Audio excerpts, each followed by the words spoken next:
राधे श्याम, जय श्री कृष्णा। कैसे हो आप सभी लोग? उम्मीद करती हूँ आप सभी मंगल में होंगे।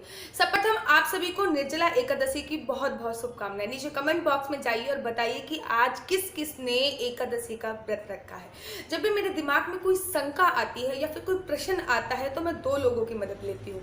एक, या तो फिर मैं शास्त्रों की मदद लेती हूँ, दूसरा या फिर मैं अपने पूज्य गुरुदेव से प्रश्न पूछती हूँ। जैसे कि मेरे दिमाग में एक शंका आई कि हर शुभ काम में नारियल जरूर चढ़ता है, बिना नारियल की पूजा अधूरी मानी जाती है। जब भी हम नए घर का उद्घाटन करते हैं तो फिर नारियल फोड़ते हैं और गृह प्रवेश करते हैं। जब भी हमारे घर पे नई गाड़ी आती है तो हम नारियल फोड़ते हैं, उसके बाद गाड़ी चलाना प्रारंभ करते हैं।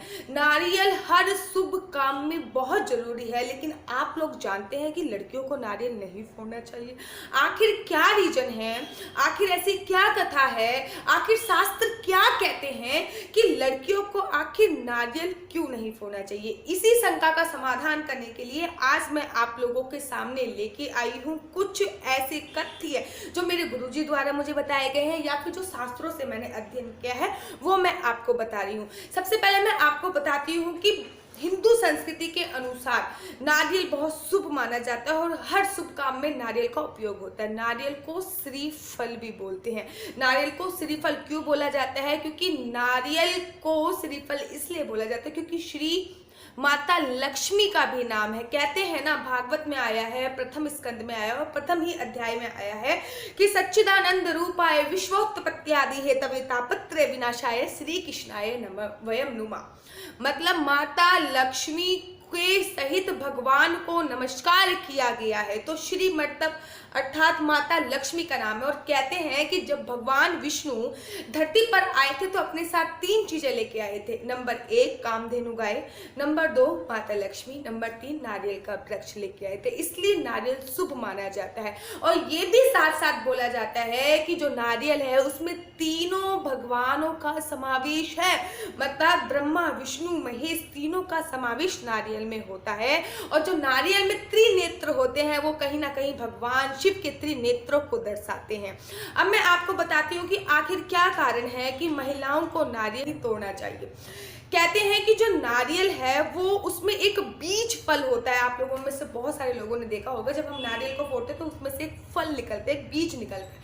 उस बीज को खाने से प्रजनन शक्ति अच्छी होती है, उस बीज को खाने से संतान उत्पन्न होती है। ऐसा मैंने सुना है अपने पूर्वजों से, ये मैंने कहीं पढ़ा नहीं है।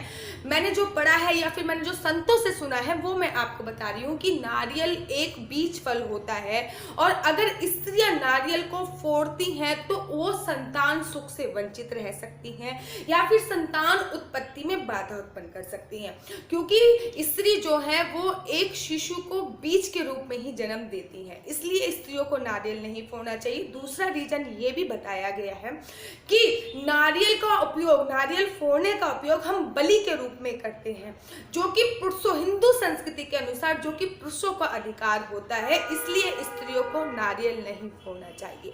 और भी इतने सारे रीजन हैं और भी इतनी सारी कथाएं हैं, जैसे कि जब ब्रह्मा जी ने सृष्टि का उत्पन्न किया, जब ब्रह्मा जी ने सृष्टि रचाई तो सबसे पहले उन्होंने नारियल की ही रचना करी थी। सबसे पहले नारियल की ही रचना करी थी। इस वजह से स्त्रियों को नारियल की नहीं फोड़ना चाहिए। अगर स्त्रियां नारियल फोड़ती हैं तो उनका घर परिवार टूटता है। ऐसा भी मैंने किसी संतों के मुख से ये सुना है।